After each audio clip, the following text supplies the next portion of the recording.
All right, folks. Well, the messages have been coming nonstop, and I want to say thank you and share a couple with you. A couple examples. Mike tweeting, yes, excellent show today.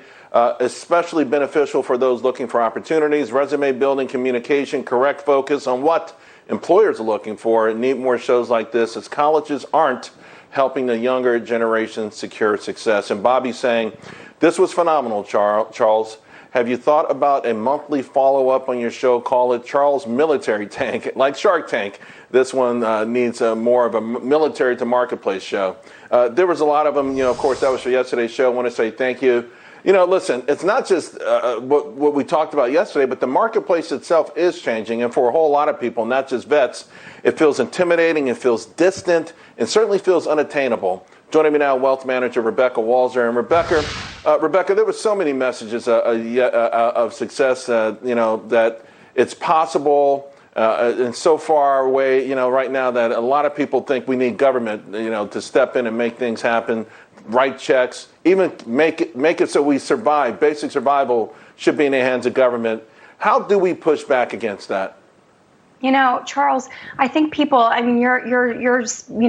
your play there was so emotional and patriotic, and it made me want to just stand up and, say the Pledge of Allegiance. But that's because I know that freedom isn't free, and I think what people do is they look at China and they look at these countries that aren't free, and they say, well, look how well they're doing. But they're forgetting that, China is almost 50% capitalistic now. It's not really all communism that's making a success. And when you look at what they do, you've got a social credit score.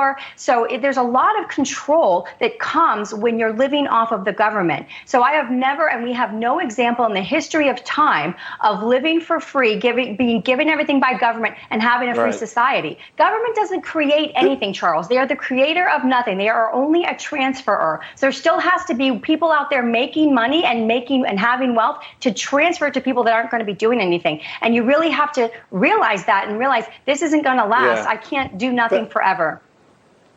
I love that you use transfer, because that's what all those payments are called. All those so-called safety net payments are transfer payments. That's right. Hey, there were a couple of things I want your thoughts on. We had John Quintus, he's from Amazon. They're vowing to hire 100,000 vets by 2024. But Joey Jones had some concerns. I want you to listen to it.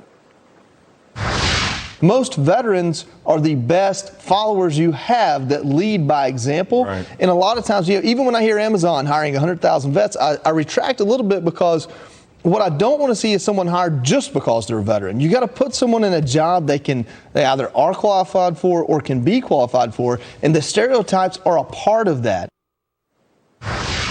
So, Rebecca, there's a lot of pressure on companies, right, in this woke environment that we're in. And what Joey was talking about, and a lot of people feel, is that by just checking a box, they're actually going to make things worse. What do you think?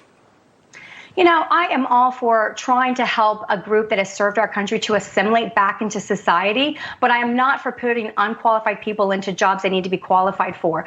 This reminds me, Charles, there's a lot of stuff going on with schools recently, and you're seeing now advanced math programs, of which I was a huge recipient of, out throughout school. And advanced math programs, they're eliminating them in some schools because they're saying it's unfair to the people that can't go into that class. And what we're seeing as wokeism is a race to the bottom. And so that is not going to get America anywhere. That is the destruction of America. We need to be lifting the people up, not bringing the top to the bottom.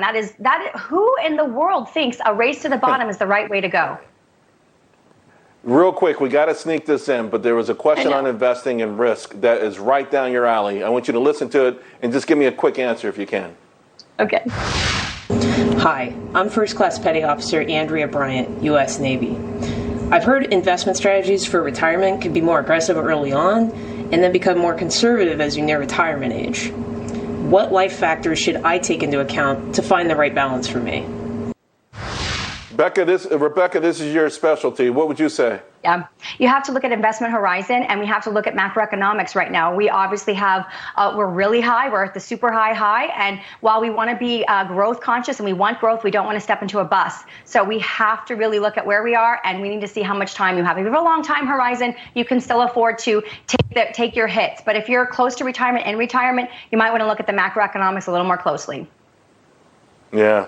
We love making money, but when they go up fast, they can tend to come down just as fast. Wish we had more time. Always a pleasure. Thanks so much, Rebecca. Thanks, Charles.